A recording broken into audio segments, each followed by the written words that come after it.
Dato che quando c'è di mezzo Marquez e di quello che gli gravita attorno, apriti cielo, ci tengo a fare due precisazioni su degli episodi molto ricorrenti nei commenti del post GP di Aragon. Subito dopo ci proietteremo in questo weekend di GP molto succulento. Inutile dire cerchiamo di avere opinioni diverse senza scannarci, perché tanto lo abbiamo capito in questi anni.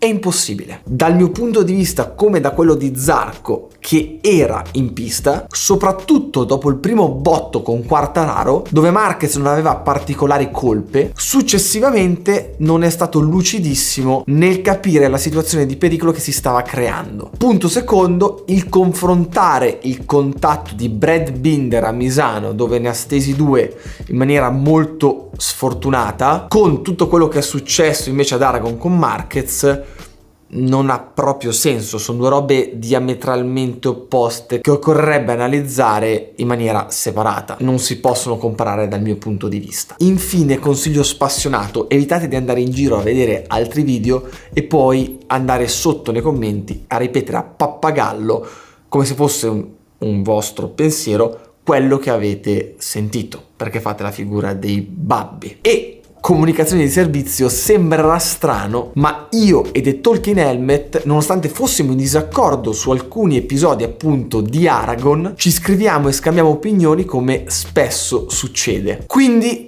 aprite bene le orecchie, non c'è nessun dissing in corso. E secondo me la sua visione estremamente tecnica e analitica degli episodi era un qualcosa che mancava. Io vi do una lettura della gara più da pilota, che nel bene e nel male si ritrova in quelle situazioni abbastanza spesso. Adesso, giusto il tempo della sigla per iscrivervi, il tasto è qui sotto, è gratis, lo sapete, a voi non cambia molto, ma a me tantissimo. Se fossimo più di 400.000 prima di EICMA non sarebbe male. E poi possiamo partire a bomba con il post GP di Motegi.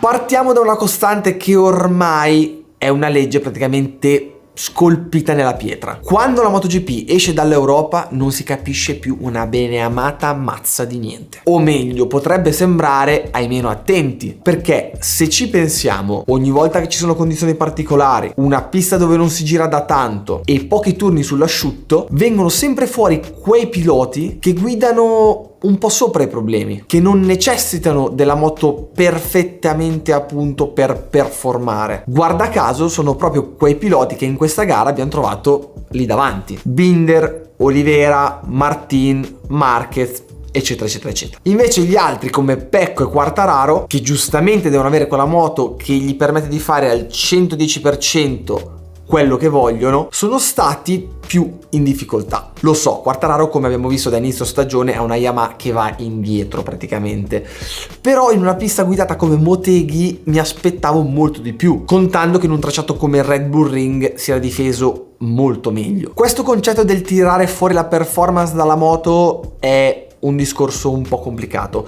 cerco di farvelo il più semplice possibile. Ci sono quei piloti che gli metti un set standard e dal primo turno ti fanno il tempone e riescono a tirare fuori quasi il massimo da quel pacchetto. Ovviamente in MotoGP parliamo del massimo, che è il 100%, e del quasi, che è il 98%, e a quel livello quel 2% fa una gran differenza, non ve lo devo ricordare, insomma. Questa caratteristica porta il pilota a essere molto veloce sin da subito, ma fa un pelo fatica a raggiungere quell'ultimi 3-4 decimi che in altre situazioni fanno la differenza, ma adesso ci arriviamo. I lati positivi di quello che vi ho appena detto è che in situazioni come quella di Motegi, quindi bagnato, mezzo bagnato, solo un turno sull'asciutto e via dicendo, arriva la gara, i setup sono fatti un po' così alla cavolo e questi piloti si trovano meglio rispetto a quelli che devono avere il click proprio perfetto o la moto sotto le mani che proprio fa quello che vogliono loro. Invece chi è più perfettino, mettiamola così, necessita di più turni, di più tempo per mettere perfettamente a punto la moto per le sue caratteristiche e per poter performare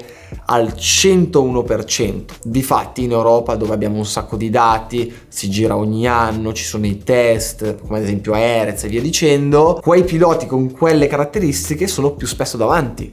Vedi Quartararo, Bagnaia, Espargarò, qualche volta quest'anno. Un nome di quelli importanti che dal mio punto di vista aveva esattamente queste caratteristiche era Jorge Lorenzo. Ricordiamoci il momento in Ducati dove non seguivano esattamente quello che voleva, ha fatto fatica a prenderci la mano e via dicendo. Appena gli è stato portato quel particolare con il quale si è sentito a suo agio in moto, ha fatto una differenza da così a così. Prima sfruttava la moto neanche al suo 95%, al 70%, e poi invece in un attimo al Mugello è passato dal 70% al 105%, e ci ricordiamo tutti com'è andata.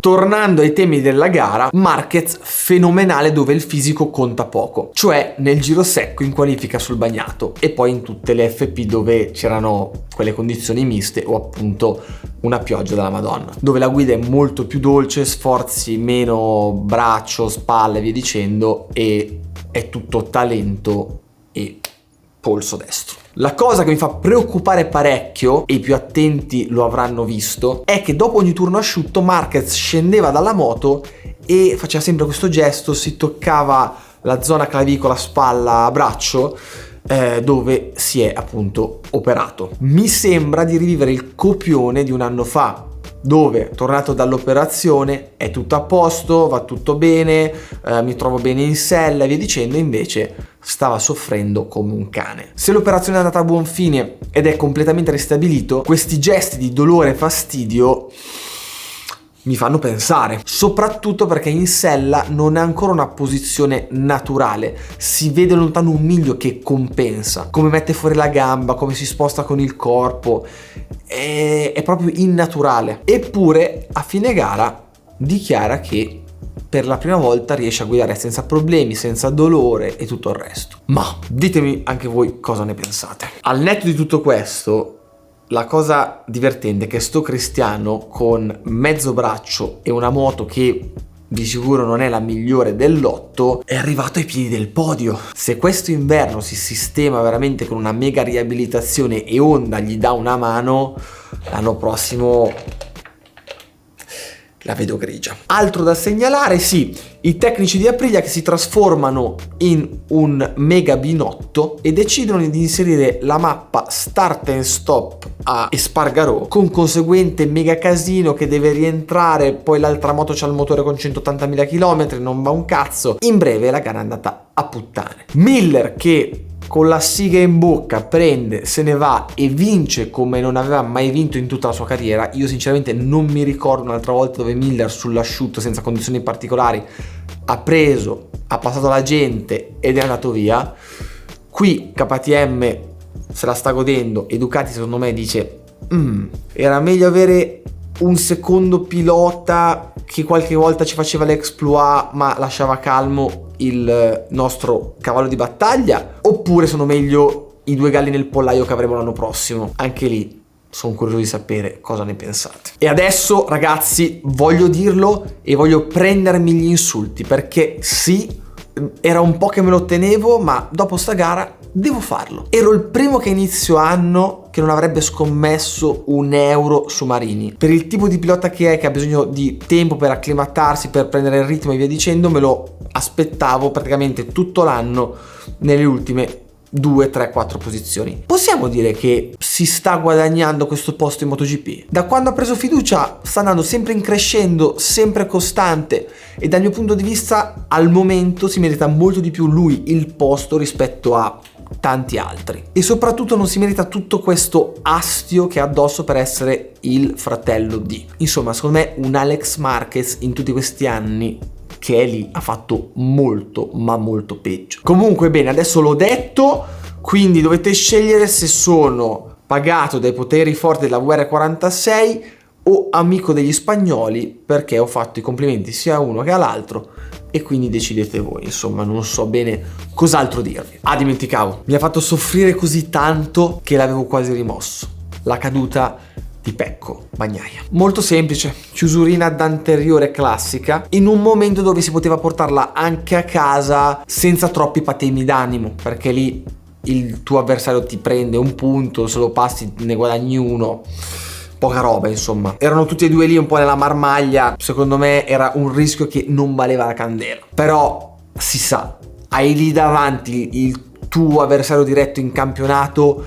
stai recuperando, mancano pochissimi giri, ti si chiude la vena. E voi mi direte, sì, ma è un pilota MotoGP, dovrebbe sapere. Lo so, anche i calciatori dovrebbero fare sempre gol e una volta la sparano in faccia alla vecchia di là, una volta in tribuna. Succede, ragazzi. Chi se ne frega? Adesso 100 punti da assegnare nelle ultime 4 gare a meno 18. Secondo me è una missione possibile, sperando di non trovare sempre queste condizioni mezze, non potendo lavorare sulla moto, perché a quanto abbiamo capito, ed è palese, Pecco le soffre. Un'altra cosa che ho letto stupenda è la polemica su qualcosa che non è successo. Ma se Bagnaia avesse tirato giù Quartararo, se mio nonno aveva 3 palle era un flipper. Con questo vi saluto, ci vediamo giovedì col video dell'SH Malossi munito di parabrezza, bauletto e disagio. Vi assicuro sarà incredibile, non mancate, come al solito gas, e ci vediamo al prossimo video.